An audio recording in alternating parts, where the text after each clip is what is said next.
ਸਾਹਿਬ ਸ੍ਰੀ ਗੁਰੂ ਨਾਨਕ ਦੇਵ ਜੀ ਮਹਾਰਾਜ ਦੇ ਸਾਹਮਣੇ ਦਸਤਗੀਰ ਨੇ ਥਾਲ ਦੇ ਚ ਮੋਤੀ ਮੰਗਾਏ, ਅੱਗੇ ਕੀਤੇ ਤੇ ਸਤਿਗੁਰੂ ਕਹਿਣ ਲੱਗੇ ਇਹਨਾਂ ਦੀ ਗਿਣਤੀ ਕਰੋ। ਦਸਤਗੀਰ ਹੈਰਾਨ ਹੋਇਆ, ਲੇਕਿਨ ਗਿਣਤੀ ਉਸਨੇ ਆਰੰਭ ਕੀਤੀ। 1 2 3 4 ਤੇ ਜੈਸੇ ਪਹੁੰਚਿਆ ਸਤਿਗੁਰੂ ਨੇ ਬਾਂਹ ਪਕੜ ਲਈ, ਆਖਿਆ ਫਕੀਰ ਤੈਨੂੰ ਹਿਸਾਬ ਕਿਤਾਬ ਨਹੀਂ ਆਉਂਦਾ ਤੇ ਹਿਸਾਬ ਕਿਤਾਬ ਦੇ ਮਾਮਲੇ 'ਚ ਤੂੰ ਬਹੁਤ ਕਮਜ਼ੋਰ ਹੈ, ਤੈਨੂੰ ਗਿਣਤੀ ਨਹੀਂ ਆਉਂਦੀ। ਦਸਤਗੀਰ ਕਹਿੰਦਾ ਮਹਾਰਾਜ ਗਿਣੇ ਤੇ ਮੈਂ 4 ਹੀ ਨੇ। ਸਤਿਗੁਰੂ ਕਹਿਣ ਲੱਗੇ ਹਾਂ ਇਹਨਾਂ 4 'ਚ ਹੀ ਤੂੰ ਭੁੱਲ ਕਰ ਗਿਆ, ਫਿਰ ਗਿਣਤੀ ਕਰ। ਉਹਨੇ ਫਿਰ ਗਿਣਤੀ ਆਰੰਭ ਕੀਤੀ 1 2 3 4। ਸਤਿਗੁਰੂ ਨੇ ਫਿਰ ਬਾਂਹ ਪਕੜ ਲਈ, ਗਿਣਤੀ ਫਿਰ ਗਲਤ ਹੋ ਗਈ, ਫਿਰ ਤੂੰ ਭੁੱਲ ਗਿਆ, ਫਿਰ ਆਰੰਭ ਕਰ। ਅਦਕੀ ਔਖਾ ਹੋ ਕੇ ਦਸਤਗੀਰ ਕਹਿੰਦਾ ਹੈ ਮਹਾਰਾਜ ਹੁਣ ਮੈਂ ਜਿੱਥੇ ਭੁੱਲਾਂ ਉੱਥੇ ਹੀ ਤੁਸੀਂ ਮੇਰੀ ਬਾਂਹ ਪਕੜਨਾ। ਇੱਕ ਪ੍ਰਸ਼ਨ ਆਮ ਚੱਲ ਰਿਹਾ ਹੈ ਕਿ ਪ੍ਰਮਾਤਮਾ ਨੇ ਸਭ ਕੁਝ ਬਣਾਇਆ ਹੈ ਤਾਂ ਫਿਰ ਪ੍ਰਮਾਤਮਾ ਨੂੰ ਕਿਸ ਨੇ ਬਣਾਇਆ ਹੈ? ਜੇ ਖੁਦਾ ਨੇ ਸਭ ਕੁਝ ਬਣਾਇਆ ਹੈ ਤਾਂ ਫਿਰ ਖੁਦਾ ਨੂੰ ਬਣਾਉਣ ਵਾਲਾ ਵੀ ਕੋਈ ਹੋਵੇਗਾ। ਜਦ ਇੱਕ ਤਰਕ ਖੜੀ ਕੀਤੀ ਜਾਂਦੀ ਹੈ ਕਿ ਕਰਤੇ ਤੋਂ ਬਿਨਾ ਕ੍ਰਿਤ ਨਹੀਂ, ਤਾਂ ਫਿਰ ਹਰ ਚੀਜ਼ ਦਾ ਕਰਤਾ ਹੋਣਾ ਚਾਹੀਦਾ ਹੈ, ਹਰ ਵਸਤੂ ਤੇ ਹਰ ਹਸਤੀ ਦਾ ਕਰਤਾ ਹੋਣਾ ਚਾਹੀਦਾ ਹੈ। ਇਸ ਸੰਬੰਧ ਵਿੱਚ ਕਾਫੀ ਬਹਿਸ ਮੁਬਾਸੇ ਆਦਿ ਕਾਲ ਤੋਂ ਹੀ ਚਲੇ ਆ ਰਹੇ ਨੇ ਕਿ ਪਹਿਲੇ ਮੁਰਗੀ ਸੀ ਜਾਂ ਪਹਿਲੇ ਅੰਡਾ ਹੋਇਆ। ਇਹ ਮਸਲਾ ਤਿਉਂ ਦਾ ਤਿਉਂ ਹੀ ਪਿਆ, ਜਿਸ ਨੂੰ ਇੱਕ ਉਰਦੂ ਦਾ ਸ਼ਾਇਰ ਐਸਾ ਕਹਿੰਦਾ ਹੈ, हजारों साल फिलॉसफी की तना तनी रही पर खुदा की बात जहां पे थी वहीं पे रही। साहिब श्री गुरु नानक देव जी महाराज अजीम चिंतक ने, विचारक ने, दार्शनिक ने, और इस सवाल नू आप इस ढंग नाल हल करदे ने, आप ही ने आप साजियो आप ही ने रचियो नाम। ਉਹਨੇ ਆਪਣੀ ਸਾਜਨਾ ਆਪ ਕੀਤੀ ਹੈ, ਉਹਨੇ ਆਪਣੀ ਬਣਤਰ ਆਪ ਬਣਾਈ ਹੈ। ਤੂੰ ਸੂਖਮ ਹੋਆ ਅਸਥੂਲੀ, ਉਹ ਸੂਖਸ਼ਮ ਤੋਂ ਆਪ ਅਸਥੂਲ ਹੋਇਆ ਹੈ। ਕਿਵੇਂ ਹੋਇਆ ਹੈ, ਕਿਸ ਤਰ੍ਹਾਂ ਹੋਇਆ ਹੈ? ਇਸ ਨੂੰ ਅਤ ਕਥਨ ਕਹਿ ਦਿੱਤਾ ਹੈ, ਅਤੀ ਪ੍ਰਸ਼ਨ ਕਹਿ ਦਿੱਤਾ ਹੈ। ਇਹ ਪ੍ਰਸ਼ਨ ਕੋਈ ਪ੍ਰਸ਼ਨ ਨਹੀਂ ਕਿ ਉਹ ਕਿਵੇਂ ਫੈਲਿਆ, ਕਿਵੇਂ ਪਸਰਿਆ ਹੈ, ਇਹ ਅਤੀ ਪ੍ਰਸ਼ਨ ਹੈ। ਇਤਨਾ ਜ਼ਰੂਰ ਹੈ ਕਿ ਉਹਨੇ ਆਪਣੀ ਸਾਜਨਾ ਆਪ ਕੀਤੀ ਹੈ। ਜ਼ਿੰਦਗੀ ਦੇ ਬਹੁਤ ਪਹਿਲੂਆਂ ਦੇ ਵਿੱਚ ਮਨੁੱਖ ਕਈ ਦਫਾ ਅਤੀ ਪ੍ਰਸ਼ਨ ਕਰਦਾ ਹੈ, ਤੇ ਜੋ ਅਤੀ ਪ੍ਰਸ਼ਨ ਹੈ ਵਾਸਤਵਿਕ ਉਸ ਦਾ ਕੋਈ ਉੱਤਰ ਨਹੀਂ। ਸਾਹਿਬ ਸ੍ਰੀ ਗੁਰੂ ਨਾਨਕ ਦੇਵ ਜੀ ਮਹਾਰਾਜ ਇਹਦੇ ਵਿੱਚ ਫਰਮਾਨ ਕਰਦੇ ਨੇ, ਉਹਨੇ ਆਪਣੀ ਸਾਜਨਾ ਆਪ ਕੀਤੀ ਹੈ। ਐਸਾ ਇਤਿਹਾਸ ਦੇ ਵਿੱਚ ਆਉਂਦਾ ਹੈ ਕਿ ਸਾਹਿਬ ਸ੍ਰੀ ਗੁਰੂ ਨਾਨਕ ਦੇਵ ਜੀ ਮਹਾਰਾਜ ਜਦ ਇਰਾਕ ਦੇਸ਼ ਦੇ ਭਰਮਣ ਕਰਨ ਤੇ ਗਏ, ਗੁਰੂ ਨਾਨਕ ਦੇਵ ਜੀ ਮਹਾਰਾਜ ਦਾ ਭਰਮਣ 9 ਖੰਡ ਪ੍ਰਿਥਵੀ ਦਾ ਹੈ। ਜਦ ਕਦੀ ਸੰਸਾਰ ਦੀ ਦੌਲਤ ਬਹੁਤੀ ਮਿਲਦੀ ਹੈ ਮਨੁੱਖ ਨੂੰ, ਤਾਂ ਉਹਨੂੰ ਸਮੇਟਣ ਦਾ, ਸੰਗ੍ਰਹਿ ਕਰਨ ਦਾ ਤੇ ਛੁਪਾਉਣ ਦਾ ਜਜ਼ਬਾ ਵੀ ਨਾਲ ਪੈਦਾ ਹੁੰਦਾ ਹੈ।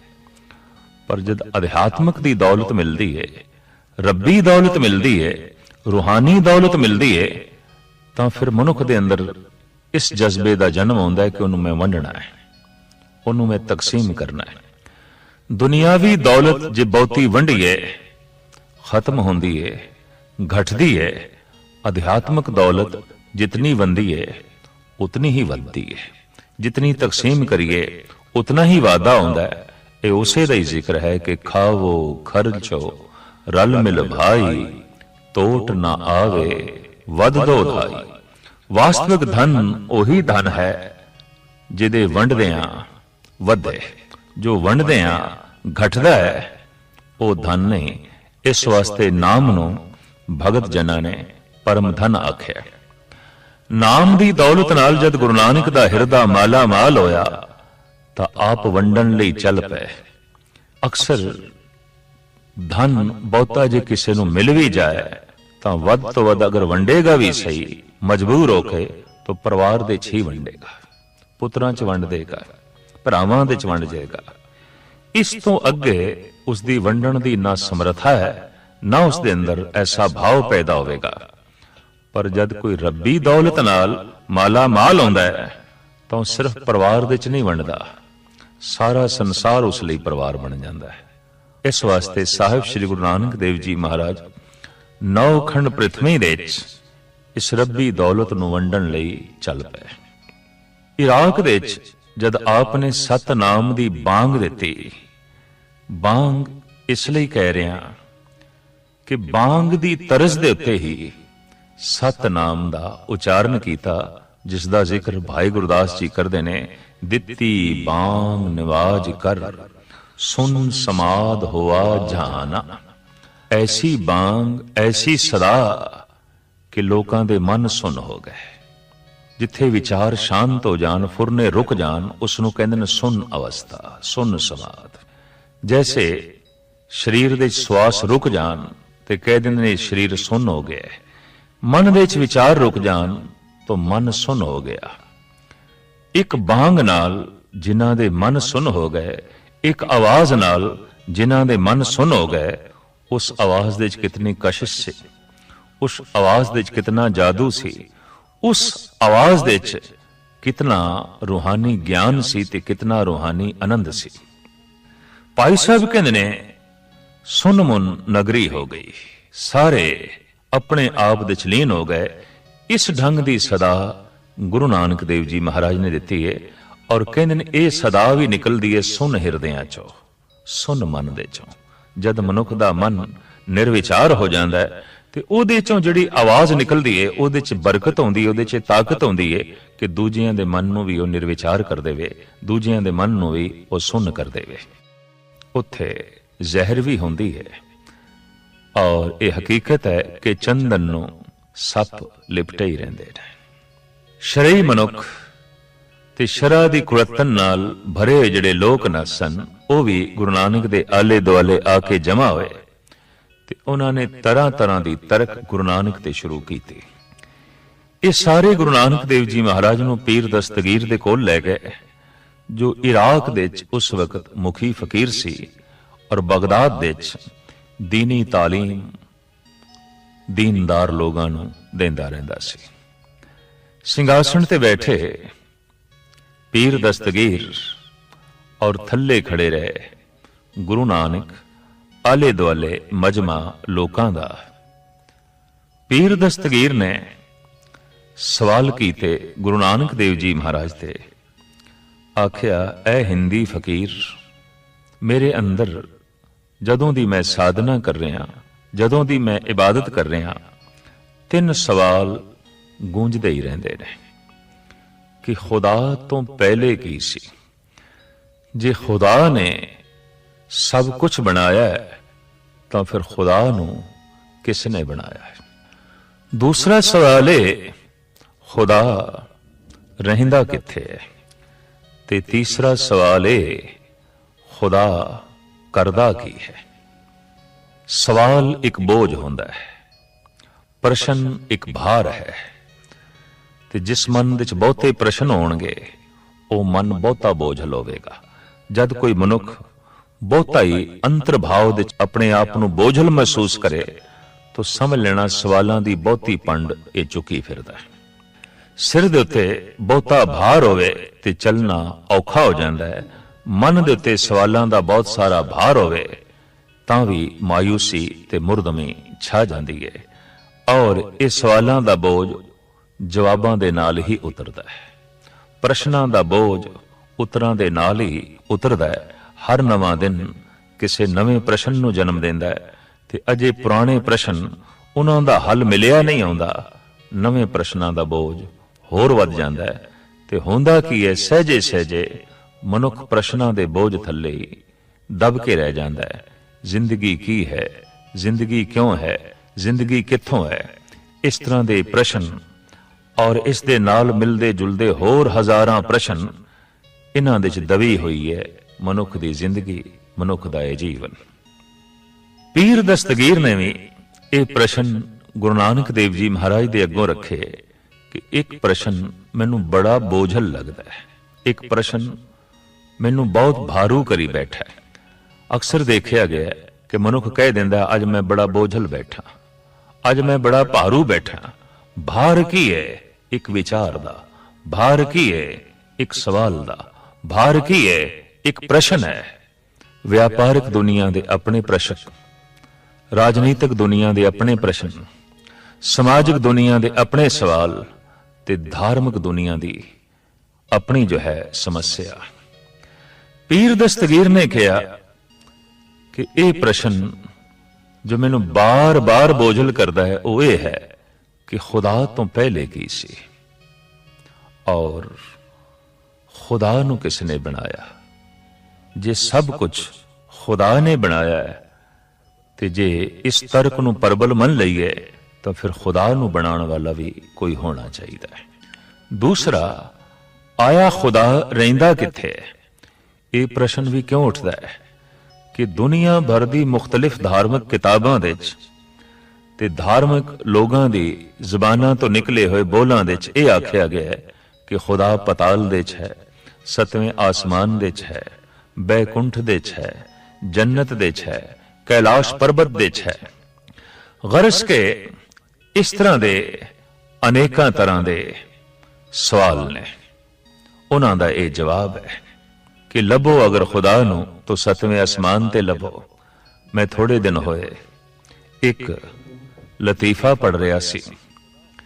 खुदा बहुत चिंता च, खुदा चिंता च, रब चिंता च। ऐसा ही एक विचारक ने खुदा दे बारे लिखिया। देवते फरिश्तियां दा इकट्ठ परमात्मा दे आले दुआले होया, खुदा दे आले दुआले होया ते देवतियां ने पुछया भगवन चिंता केड़ी गल दी? चिंता इस गल दी है कि मनुख दी पहुंच बहुत वध गई है ते मैं सोचदा मैं किथे रवां, क्योंकि जिथे मनुख पहुंचेगा मनुख दी पहुंच ने हर थां नूं नरक बनाना है। क्योंकि अज तक जिथे जिथे मनुख पहुंचे है उन्हें नरक नूं जन्म दिता है और जिथे जिथे मनुख मौजूद है उत्थे उत्थे नरक ही है। इस वास्ते मनुख ने भी मान लिया है कि स्वर्ग किसी होर थां ते होवेगा, किसी उच्ची थां ते होवेगा। कम से कम जिथे मैं हां उत्थे ते नरक है, चाहे वह मनुख पहाड़ ते है ते चाहे वह मनुख जमीन ते है, चाहे वह मनुख किसी थां ते भी रह रहा है। उसने हर थां नूं नरक बनाया होया है और उसने नरक मन भी लिया है। इस वास्ते स्वर्ग की कल्पना वो किधरे सतवें आसमान ते कर बैठता है या सतवें पताल दे कर बैठता है या कैलाश पर्वत ते कर बैठता है या किसी होर गैबी थां ते। तो परमात्मा दा ये प्रश्न देवतियां दे अगों मैं किथे वसां, किस थां ते वसां जिथे मनुख ना पहुंचे। और ये हकीकत है कि सारी पृथ्वी दे जिस जिस थां ते मनुख है उत्थे मनुखां दा जीवना ते हराम हो गया है, पशुआं दा जीवना भी हराम हो गया है। पशु भी बेजार ने, पशु भी दुखी ने और पशु भी दुखी ने पशुआं करके नहीं, पशु दुखी ने मनुखां करके, मनुख दुखी ने मनुखां करके। चारों पासे जो नरक दा वातावरण है ये केवल मनुख करके है। तो मैं ऐसी थां ते वसना चाहना जिथे मनुख ना पहुंचे। फरिश्तियां ने कहा खुदावंद ताला तू सागर दिस जा वस तक, उदी गहराई तक मनुख दी पहुंच हो जाएगी। तू चंद्रमा ते जा वस, नहीं उत्थे तक भी मनुख पहुंच जाएगा। तू पहाड़ां दियां उचियां चोटियां ते जा बैठ, नहीं वो भी बंदे ने सर कर लेनियां ने, उत्थे भी मनुख ने जाके पहुंच जाना है। फिर केड़ी थां ऐसी जिथे मनुख ना पहुंचे? तो खुदा ने कहा मैनू ढंग लभ पिया, मैं हुण मनुख दे अंदर ही जा बैठांगा, वह बाहर ही लभदा रहेगा, मेरे तक पहुंचेगा ही नहीं, मेरे तक उसकी पहुंच ही नहीं होएगी। लभदा ही पिया। हुण आद काल तो मनुख कोई सतवें आसमान ते लभण की कोशिश पिया करदा है, ਕੋਈ ਪਾਤਾਲ ਦੇ ਚ ਲੱਭਣ ਦੀ ਕੋਸ਼ਿਸ਼ ਪਿਆ ਕਰਦਾ ਹੈ, ਕੋਈ ਕੈਲਾਸ਼ ਪਰਬਤ ਤੇ ਲੱਭਣ ਦੀ ਕੋਸ਼ਿਸ਼ ਪਿਆ ਕਰਦਾ ਹੈ, ਕੋਈ ਸਾਗਰ ਦੇ ਗਹਿਰੇ ਤਲ ਦੇ ਚੋਂ ਲੱਭਣ ਦੀ ਕੋਸ਼ਿਸ਼ ਪਿਆ ਕਰਦਾ ਹੈ, ਕੋਈ ਦਰਿਆਵਾਂ ਦੇ ਵਹਿਣ ਦੇ ਚੋਂ ਲੱਭਣ ਦੀ ਕੋਸ਼ਿਸ਼ ਪਿਆ ਕਰਦਾ ਹੈ, ਕੋਈ ਪਵਨ ਦੀ ਛਾਂ ਦੇ ਚੋਂ ਲੱਭਣ ਦੀ ਕੋਸ਼ਿਸ਼ ਪਿਆ ਕਰਦਾ ਹੈ, ਜਦ ਕਿ ਕੌਣ ਇਸ ਨੂੰ ਦੱਸੇ ਉਹ ਤੇਰੇ ਅੰਦਰ ਹੈ, ਬਾਹਰ ਕਿਉਂ ਭਟਕਦਾ ਹੈ। ਔਰ ਗੁਰੂ ਗ੍ਰੰਥ ਸਾਹਿਬ ਜੀ ਮਹਾਰਾਜ ਦਾ ਤੇ ਫੈਸਲਾ ਹੈ, ਬਾਹਰ ਟੋਲੇ ਸੋ ਭਰਮ ਬੁਲਾਣੀ। ਆਪਣੇ ਤੋਂ ਬਾਹਰ ਜਿਹੜਾ ਲੱਭਣਾ ਹੈ ਉਹ ਪਦਾਰਥ ਹੀ ਹੈ, ਉਹ ਪਰਮਾਤਮਾ ਨਹੀਂ ਹੈ। ਉਹ ਵਸਤੂ ਹੋਵੇਗੀ, ਉਹ ਵਾਸਦੇਵ ਨਹੀਂ ਹੈ। ਉਹ ਸੰਸਾਰ ਹੋਵੇਗਾ, ਉਹ ਨਿਰੰਕਾਰ ਨਹੀਂ ਹੈ। ਉਹ ਧਨ ਹੋਵੇਗਾ, ਉਹ ਪਰਮ ਧਨ ਨਹੀਂ ਹੈ। ਉਹ ਪਦ ਪ੍ਰਤਿਸ਼ਠਾ ਹੋਵੇਗੀ, ਉਹ ਪਰਮ ਪਦ ਨਹੀਂ ਹੈ। ਸੋ ਐਸਾ ਪ੍ਰਸ਼ਨ ਦਸਤਗੀਰ ਨੇ ਗੁਰੂ ਨਾਨਕ ਦੇਵ ਜੀ ਮਹਾਰਾਜ ਤੇ ਕੀਤਾ, ਖੁਦਾ ਨੂੰ ਕਿਸ ਨੇ ਬਣਾਇਆ ਹੈ? ਖੁਦਾ ਤੋਂ ਪਹਿਲੇ ਕੀ ਸੀ? ਖੁਦਾ ਰਹਿੰਦਾ ਕਿੱਥੇ ਹੈ? ਔਰ ਖੁਦਾ ਕਰਦਾ ਕੀ ਹੈ? ਪ੍ਰਸ਼ਨ ਅਜ਼ੀਮ ਨੇ, ਖੁਦਾ ਦੇ ਸੰਬੰਧ ਵਿੱਚ ਨੇ। ਗੁਰੂ ਨਾਨਕ ਦੇਵ ਜੀ ਮਹਾਰਾਜ ਨੇ ਦਸਤਗੀਰ ਨੂੰ ਆਖਿਆ, ਬਈ ਮੈਂ ਸੁਣਿਆ ਤੇਰੇ ਕਦਮਾਂ ਵਿੱਚ ਲੋਕੀ ਰੂਮੀ ਮੋਤੀ ਨਿਛਾਵਰ ਕਰਦੇ ਨੇ, ਸੋਨੇ ਦੀਆਂ ਮੋਹਰਾਂ ਨਿਛਾਵਰ ਕਰਦੇ ਨੇ, ਤੇ ਮੈਂ ਦੇਖਣਾ ਚਾਹੁੰਦਾ ਉਹਨਾਂ ਮੋਤੀਆਂ ਨੂੰ। ਲਿਆ ਥੋੜੇ। ਦਸਤਗੀਰ ਦੇ ਮਨ ਵਿੱਚ ਇੱਕਦਮ ਖਿਆਲ ਆਇਆ ਵੀ ਸਵਾਲਾਂ ਦਾ ਜਵਾਬ ਤੇ ਦਿੱਤਾ ਨਹੀਂ, ਮੁਆਵਜ਼ਾ ਪਹਿਲੇ ਹੀ ਇਹ ਹਿੰਦੀ ਫਕੀਰ ਮੰਨਣ ਲੱਗ ਪਿਆ। ਸਾਹਿਬ ਸ੍ਰੀ ਗੁਰੂ ਨਾਨਕ ਦੇਵ ਜੀ ਮਹਾਰਾਜ ਨੂੰ ਅੱਜ ਵੀ ਇਰਾਕ ਦੇ ਇਲਾਕੇ 'ਚ ਹਿੰਦੀ ਫਕੀਰ ਕਰਕੇ ਕਹਿੰਦੇ ਨੇ, ਹਿੰਦੀ ਔਲੀਆ ਕਰਕੇ ਕਹਿੰਦੇ ਨੇ। ਔਰ ਉੱਥੇ ਜੋ ਸਾਹਿਬਾਂ ਦਾ ਅਸਥਾਨ ਹੈ ਉੱਥੇ ਵੀ ਸਾਫ਼ ਲਿਖਿਆ ਹੈ, ਹਿੰਦੀ ਔਲੀਆ ਹਜ਼ਰਤ ਬਾਬਾ ਨਾਨਕ। ਸਾਹਿਬ ਸ੍ਰੀ ਗੁਰੂ ਨਾਨਕ ਦੇਵ ਜੀ ਮਹਾਰਾਜ ਦੇ ਸਾਹਮਣੇ ਦਸਤਗੀਰ ਨੇ ਥਾਲ ਦੇ ਚ ਮੋਤੀ ਮੰਗਾਏ, ਅੱਗੇ ਕੀਤੇ, ਤੇ ਸਤਿਗੁਰੂ ਕਹਿਣ ਲੱਗੇ ਇਹਨਾਂ ਦੀ ਗਿਣਤੀ ਕਰੋ। ਦਸਤਗੀਰ ਹੈਰਾਨ ਹੋਇਆ, ਲੇਕਿਨ ਗਿਣਤੀ ਉਸਨੇ ਆਰੰਭ ਕੀਤੀ। 1 2 3 4 ਤੇ ਜੈਸੇ ਪਹੁੰਚਿਆ, ਸਤਿਗੁਰ ਨੇ ਬਾਂਹ ਪਕੜ ਲਈ। ਆਖਿਆ, ਫਕੀਰ ਤੈਨੂੰ ਹਿਸਾਬ ਕਿਤਾਬ ਨਹੀਂ ਆਉਂਦਾ, ਤੇ ਹਿਸਾਬ ਕਿਤਾਬ ਦੇ ਮਾਮਲੇ 'ਚ ਤੂੰ ਬਹੁਤ ਕਮਜ਼ੋਰ ਹੈ, ਤੈਨੂੰ ਗਿਣਤੀ ਨਹੀਂ ਆਉਂਦੀ। ਦਸਤਗੀਰ ਕਹਿੰਦਾ, ਮਹਾਰਾਜ ਗਿਣੇ ਤੇ ਮੈਂ 4 ਹੀ ਨੇ। ਸਤਿਗੁਰ ਕਹਿਣ ਲੱਗੇ, ਹਾਂ ਇਹਨਾਂ 4 'ਚ ਹੀ ਤੂੰ ਭੁੱਲ ਕਰ ਗਿਆ, ਫਿਰ ਗਿਣਤੀ ਕਰ। ਉਹਨੇ ਫਿਰ ਗਿਣਤੀ ਆਰੰਭ ਕੀਤੀ, 1 2 3 4। ਸਤਿਗੁਰ ਨੇ ਫਿਰ ਬਾਂਹ ਪਕੜ ਲਈ, ਗਿਣਤੀ ਫਿਰ ਗਲਤ ਹੋ ਗਈ। ਫਿਰ ਤੂੰ ਭੁੱਲ ਗਿਆ, ਫਿਰ ਆਰੰਭ ਕਰ। ਅਦਕੀ ਔਖਾ ਹੋ ਕੇ ਦਸਤਗੀਰ ਕਹਿੰਦਾ ਹੈ, ਮਹਾਰਾਜ ਹੁਣ ਮੈਂ ਜਿੱਥੇ ਭੁੱਲਾਂ ਉੱਥੇ ਹੀ ਤੁਸੀਂ ਮੇਰੀ ਬਾਂਹ ਪਕੜਨਾ। ਮੈਂ ਕਿਹੜੀ ਥਾਂ ਤੇ ਭੁੱਲਦਾ, ਉਸ ਥਾਂ ਦਾ ਮੈਨੂੰ ਪਤਾ ਚਲੇ। ਸਤਿਗੁਰੂ ਕਹਿਣ ਲੱਗੇ, ਠੀਕ। ਜੈਸੇ ਦਸਤਗੀਰ ਨੇ ਗਿਣਤੀ ਆਰੰਭ ਕੀਤੀ 1, ਇੱਥੇ ਹੀ ਸਤਿਗੁਰ ਨੇ ਪਕੜਿਆ। ਆਖਿਆ, ਨਹੀਂ, ਗਿਣਤੀ 1 ਤੋਂ ਪਹਿਲੇ ਆਰੰਭ ਕਰ। 1 ਤੋਂ ਕਿਉਂ ਆਰੰਭ ਕਰਦਾ ਹੈ? ਗਿਣਤੀ 1 ਤੋਂ ਪਹਿਲੇ ਸ਼ੁਰੂ ਕਰ। 1 ਤੋਂ ਕਿਉਂ ਸ਼ੁਰੂ ਕਰਦਾ ਹੈ? ਤੂੰ ਦਸਤਗੀਰ ਕਹਿਣ ਲੱਗਾ, ਮਹਾਰਾਜ ਇਹ ਤੇ ਹੈਰਾਨਗੀ ਦੀ ਗੱਲ, ਐਸੇ ਕਿਸ ਤਰ੍ਹਾਂ ਹੋ ਸਕਦਾ ਹੈ? 1 ਤੋਂ ਪਹਿਲੇ ਤੇ ਕੁਝ ਵੀ ਨਹੀਂ ਹੈ, ਗਿਣਤੀ ਤੇ 1 ਤੋਂ ਹੀ ਆਰੰਭ ਕਰਨੀ ਪਏਗੀ। तो गुरु नानक देव जी महाराज कहने लगे, खुदा तो पहले कुछ भी नहीं, सारे पसारे दी होंद खुदा तो ही शुरू होंदी है। खुदा मूल है, एका मूल है। इस वास्ते गुरु नानक दा कलाम एक तो शुरू होंदा है। गुरु ग्रंथ साहब जी महाराज दा पहला अक्षर एक है, ते गुरु ग्रंथ साहब जी महाराज दी सारी बाणी उस एक दी परिक्रमा कर दी है जो गुरु ग्रंथ साहब जी महाराज दे मूल दे है। गुरु ग्रंथ साहब दी बाणी एक ओंकार एके तो शुरू होंदी है, एक तो आरंभ होंदी है। ये एक जगत दा मूल है, ये एक जगत दी बुनियाद है। दस्तगीर नूं तसल्ली हुई, मन नूं ढारस मिली। किसी अनुभवी पुरुष और रंगी हुई आत्मा तो सवालों का जवाब मिलिया ते सवालों का बोझ हिरदे तो उतरिया। दूजा सवाल अगों रख दिता, महाराज ऐसा जिहड़ा खुदा है जो जगत दा मूल है, संसार दा मूल है, रहिंदा किथे, किथे तलाश करिए? क्योंकि इस्लामी जगत दे च आम कल्पना है कि वह 7वें आसमान ते और साडे देश दे च भी मुख्तलिफ इस संबंध रावां ने। सतगुरु कहने लगे, अदकी ਤੂੰ ਦੁੱਧ ਦਾ ਭਰਿਆ ਹੋਇਆ ਇੱਕ ਜਾਮ ਮੰਗਾ। ਤੋ ਕਟੋਰਾ ਦੁੱਧ ਦਾ ਭਰਿਆ ਹੋਇਆ ਆ ਗਿਆ।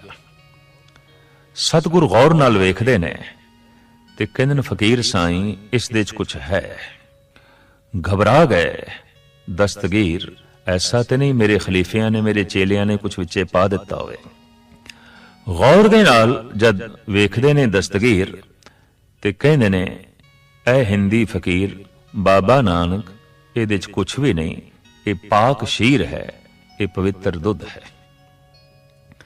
ਸਤਿਗੁਰ ਕਹਿੰਦੇ ਨੇ, ਇਸ ਦੇ ਪਾਕ ਹੋਣ ਤੇ, ਇਸ ਦੇ ਪਵਿੱਤਰ ਹੋਣ ਤੇ ਮੈਨੂੰ ਕੋਈ ਸ਼ੱਕ ਨਹੀਂ, ਪਰ ਇਸ ਦੇ ਚ ਕੁਛ ਨਹੀਂ ਹੈ, ਇਹ ਮੈਂ ਮੰਨਣ ਨੂੰ ਤਿਆਰ ਨਹੀਂ। ਇਹਦੇ ਚ ਕੁਛ ਹੈ। ਤੋ ਦਸਤਗੀਰ ਕਹਿੰਦਾ, ਕੀ ਹੈ? ਸਤਿਗੁਰ ਕਹਿੰਦੇ ਨੇ, ਘਿਓ ਹੈ। ਤੇ ਹੁਣ ਤੂੰ ਦੱਸ ਕਿੱਥੇ ਹੈ ਕਿ ਨਹੀਂ? ਦਸਤਗੀਰ ਕਹਿੰਦਾ, ਘਿਓ ਤੇ ਹੈ। ਤੇ ਮਹਾਰਾਜ ਕਹਿੰਦੇ ਨੇ, ਫਿਰ ਕਿੱਥੇ ਹੈ ਦੱਸ? ਮਹਾਰਾਜ, ਹੈ ਤੇ ਸਹੀ ਪਰ ਦਿਖਾਈ ਨਹੀਂ ਦਿੰਦਾ, ਹੈ ਤੇ ਸਹੀ ਪਰ ਦ੍ਰਿਸ਼ਟੀ ਗੋਚਰ ਨਹੀਂ ਆਉਂਦਾ। ਸਗਲ ਬਨਸਪਤ ਮੇਂ ਬੈਸੰਤਰ, ਸਗਲ दूध में घिया, ऊंच नीच में जोत समानी, घट घट माधो जिया। जिवें दुध दे जर्रे जर्रे दे कण कण दे घिओ है, जगत दे जर्रे जर्रे दे वो प्रभु आप है, वो करता पुरख आप है। जितनी उसदी बनतर है, जितनी उसदी कृत है, वो सारी कृत दे आप बैठा होया। फिर दस्तगीर ने प्रश्न किया, महाराज, ऐसा जिहड़ा परमात्मा इतना शक्तिशाली, वो करदा की है? उहदा धंधा की है? उहदा कम की है? आखिर शक्ति दा वेग, शक्ति दा कम है कुछ करना, उहदा धंधा की है? आखिर उसकी कोई कृत भी होवेगी, आखिर उसका कोई धंधा भी होवेगा।